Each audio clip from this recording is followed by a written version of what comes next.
Vamos a seguir capítulo 7 en todo el material de estudio con relación a obtener su licencia de real estate. Y en este capítulo vamos a revisar, obviamente, preguntas basadas en leyes federales y estatales sobre bienes raíces. ¿Okay? Vamos a revisar los objetivos de este capítulo y, obviamente, basados en este material de estudio, vamos a revisar las preguntas, a continuar revisando preguntas. Entonces, este capítulo nos habla de las características de la Ley de Derecho Civil de 1866, 1964 y 1968. Vamos a enumerar las propiedades exentas de la Ley de Vivienda Justa de 1968 y describir los actos discriminatorios, describir los objetivos y disposiciones principales de la Ley de Estadounidense con Discapacidad, describir las disposiciones principales de la Ley Interestatal de Información Completa de Venta de Terreno y describir las disposiciones de la Ley de Arrendamiento Residenciales de Florida. O sea, repito, la razón por la cual revisamos los objetivos de cada capítulo antes de que revisemos las preguntas es para que ustedes fortalezcan la información, sobre todo si alguna parte de este material, si alguna parte de los objetivos de cada capítulo no está claro en ustedes, obviamente lo revisen antes de hacer las evaluaciones, porque eso les da tranquilidad cuando ustedes están haciendo la práctica y tienen una o dos preguntas erradas. Porque obviamente si ustedes hacen la práctica y tienen 4 o 5, se preocupan, eso los pone inquietos, los pone nerviosos y esa no es la idea. Necesitamos que ustedes estén tranquilos sabiendo que entienden todo el material. Entonces, esa es la razón fundamental por la cual revisamos los objetivos antes de empezar revisando las preguntas. ¿Okay? Entonces, vamos a revisar la primera pregunta de este capítulo. Dice: el Estatuto Federal que prohíbe que un propietario privado discrimine estrictamente por la raza si vende o alquila o renta, ¿cuál es la ley? ¿Okay?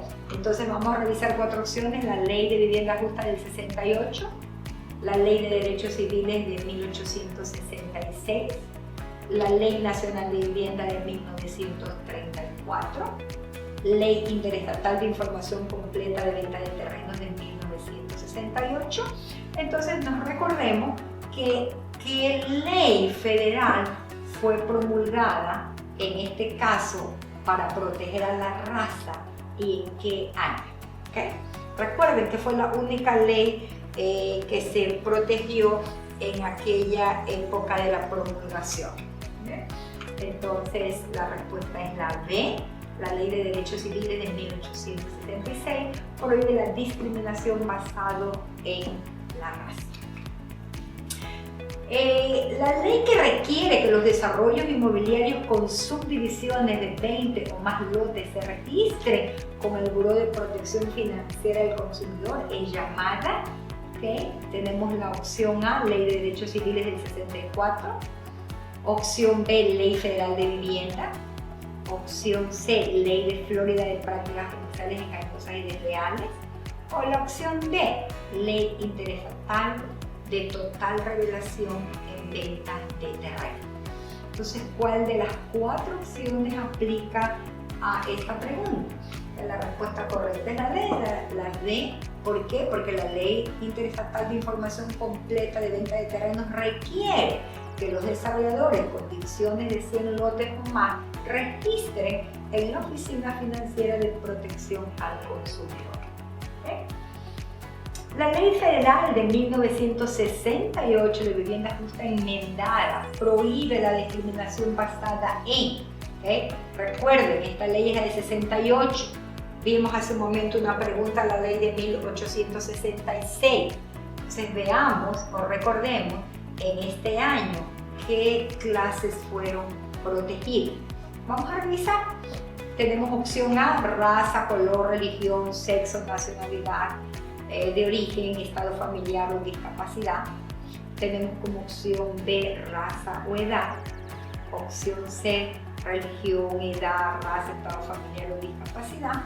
y la opción de raza, color, religión, edad o nacionalidad de origen. Entonces revisemos cuál de estas 4 opciones aplica a la ley de 1968. ¿Okay? Pues la respuesta correcta es la A. Bajo la Ley de Igualdad de Vivienda enmendada, es ilegal cualquier clase de discriminación en venta, arrendamiento, publicidad para venta o arrendamiento financiamiento, servicio de bienes raíces, si la discriminación es basada en color, raza, religión, sexo, nacionalidad de origen, discapacidad o estado familiar. Un agente asociado colecta la renta de un dueño ausente. ¿Quién es dueño de un edificio multifamiliar? El agente asociado tiene que, ¿qué va a hacer con el dinero? ¿Qué debe hacer con el dinero? Opción A, depositar la renta en la cuenta de reserva del asociado, entregar la renta al corredor del agente asociado no más tardar del final del siguiente día laborable, depositar la renta en la cuenta de negocios del corredor o entregar la renta al corredor del agente asociado no más tarde del final del tercer día laboral. Entonces recordemos, en cuanto a los depósitos, que es inmediatamente para el asociado acerca de los depósitos entregados. ¿Okay? La respuesta correcta en este caso, ¿verdad?, dice que la agente de ventas que colecta renta o depósito de los inquilinos tienen que entregar los fondos a su corredor a más tardar al final del día laborable siguiente. Cuando un depósito de renta adelantado es requerido por el propietario en Florida, ¿dónde se deben guardar dichos fondos? Revisemos, tenemos 4 opciones. A, tienen siempre que estar en una cuenta separada. B, podrían ser depositados en la cuenta del propietario si se coloca una garantía suficiente. C, siempre tienen que ser colocados en una cuenta que genere intereses. Y D, tienen que ganar intereses al menos un 7%. Revisemos qué dice la ley con relación a este requerimiento. La ley dice que el arrendador está obligado a mantener los fondos de depósitos en cualquiera de las 3 formas. Mantener el dinero en una institución bancaria en Florida que genere intereses, mantener el dinero en una institución bancaria en Florida que no genere intereses o depositar una garantía de hasta $50,000 en acorde. ¿Qué quiere decir, señores? Que el propietario tiene 3 opciones para mantener el negocio. La pregunta 6 dice, se le indica a los ejecutivos de venta en una oficina de bienes raíces que envíen todos sus posibles clientes hispanos hablantes a una nueva subdivisión, hermosamente diseñada con un toque español. Esto sería un ejemplo de conducción ilegal, subordinación, enajenación o venta por parte. ¿Okay? Recordemos cuando estuvimos revisando los términos legales acerca de este capítulo y ahí está el concepto de esta acción, que obviamente es una violación. La respuesta correcta es la A, dirigir a buscadores de vivienda hacia vecindarios particulares o alejarlos porque son miembros de una clase protegida es comúnmente conocido como conducción, obviamente, y es ilegal. Un arrendador que alquila una dúplex a 2 arrendatarios está obligado a proporcionar. ¿Qué le debe proporcionar el arrendador a sus inquilinos? A, un equipo de aire acondicionado. B, una lavadora y secadora. C, un espacio destinado para estacionamiento. O D, detectores de humo. ¿Okay? De las 4 alternativas que tenemos, ¿qué dice la ley con relación a que se le debe proporcionar de manera mandatoria al arrendatario? En este caso, la respuesta correcta es la D. Si la propiedad es una casa individual o una dúplex, el arrendador está obligado a proveer el detector de humo que trabaje, obviamente, en perfectas condiciones. ¿Qué información se le debe entregar a los arrendatarios en edificios multifamiliares de 5 unidades como mínimo? A, notificación de relación sin corretaje. B, notificación del lugar donde se conserva el depósito dentro de 30 días. C, privilegio de cancelación de 15 días. O D, aviso de corredor de transacción. ¿Okay? ¿qué dice la ley con relación a esta información, a este requerimiento?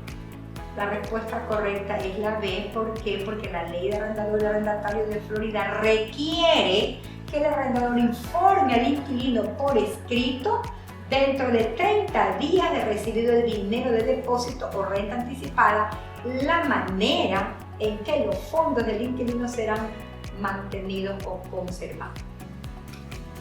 Seguimos con la pregunta 9. Dice: si un arrendatario desaloja las instalaciones alquiladas de inmediato cuando se vence el alquiler o tenencia, el arrendador debe informar al arrendatario dentro de 45 días si dicho arrendador reclama parte del depósito, o devolverle al arrendatario el depósito de garantía dentro de los 30 días y brindar explicaciones acerca de cualquier excepción, o informarle al arrendatario dentro de los 25 días si se reclama parte del depósito, o informarle al arrendatario dentro de los 30 días si se reclamará parte del depósito del arrendatario. Entonces veamos qué dice la ley con relación a esta pregunta. La respuesta correcta es la D, porque el arrendador tiene 30 días para notificar al arrendatario si el arrendador intenta hacer uso del depósito para reparar algún daño que hubiera dejado el inquilino de la propiedad. La ley requiere que la notificación sea por escrito y por correo certificado a la dirección anterior que el arrendador conoce de su inquilino. La ley de vivienda justa no corresponde a cuál de las categorías mencionadas a continuación. ¿Cuál de las siguientes no corresponde a la ley? Un propietario de un hogar unifamiliar que posee 2 propiedades residenciales y vende la propiedad unifamiliar como vendedor directo. Una propiedad residencial que pertenece al gobierno del condado. Una vivienda unifamiliar publicada para la venta por un ejecutivo de bienes raíces. Un edificio de departamentos multifamiliares de 20 unidades. Tenemos 4 opciones para determinar cuál de las siguientes no corresponde a la categoría que protege la ley de vivienda justa. La respuesta A: propietarios o propiedades residenciales que son dueños de 3 propiedades o menos quienes no utilicen los servicios profesionales de agente de bienes raíces. Agentes de bienes raíces licenciados no están cubiertos de la ley de vivienda justa. Seguimos revisando las preguntas de este capítulo. Dice que si el alquiler de un arrendatario está al día y el arrendatario le notifica al arrendador sobre una ausencia programada, el arrendador, ¿qué podría suceder en caso de que obviamente pasara algo? ¿Qué opciones podría tener el arrendador? A: no puede ingresar a las instalaciones alquiladas del arrendatario sin el consentimiento del arrendatario, salvo que se trate de una emergencia. O B: puede ingresar solo si está acompañado por otra persona. C: puede ingresar sin restricción alguna. O D: no puede ingresar a las instalaciones alquiladas del arrendatario sin obtener primero una declaración jurada del alguacil. Entonces vamos a revisar de estas 4 opciones cuál aplica para la pregunta. La respuesta es la A. Si la renta está vigente y el inquilino notifica al arrendador la intención de ausentarse, el arrendador no puede entrar a la propiedad durante el periodo de ausencia. Sin embargo, con el consentimiento del arrendatario o en caso de emergencia para la protección de su patrimonio, ¿okay?, puede ingresar. ¿Cuánto tiempo tiene un arrendador para corregir un incumplimiento después de recibir una notificación por escrito de un arrendatario? ¿Okay? ¿Tiene 7 días? ¿Tiene 10 días? ¿2 semanas? ¿O 30 días? ¿En cuántos días tiene que corregir un incumplimiento? La ley dice que una vez que el arrendatario le notifica al arrendador por escrito la falta de cumplimiento y le notifica la intención de cancelar el contrato si no cumple, el arrendador tiene 7 días para corregir el problema. El dueño de una propiedad de renta decide escoger otra propiedad, otra compañía de property management. ¿Cuáles son los requerimientos concernientes a los depósitos de garantía y rentas pagadas por adelantado de los inquilinos si el actual administrador tiene los fondos en una cuenta escrow? Primero, entregar a los inquilinos dentro de 30 días con una contabilidad final. B, enviar una carta a los inquilinos requiriendo instrucciones de cómo les reintegran los fondos si los inquilinos o entrega un crédito en nombre de los inquilinos para la nueva compañía administradora. O C, transferir los fondos a la nueva compañía administradora con una contabilidad final mostrando el monto que será acreditado por cada cuenta de cada uno de los inquilinos. O D, transferir los fondos directamente al dueño de la propiedad, quien tiene que depositar los fondos y hacer los cheques pagables para la nueva compañía de administración de propiedad. Entonces, ante esta pregunta tenemos 4 alternativas y vamos obviamente a analizar la que cumpla los requisitos según la ley. La respuesta correcta en este caso es la C, transferir los fondos a la nueva compañía administradora con una contabilidad final mostrando el monto que será acreditado para cada cuenta de cada uno de los inquilinos.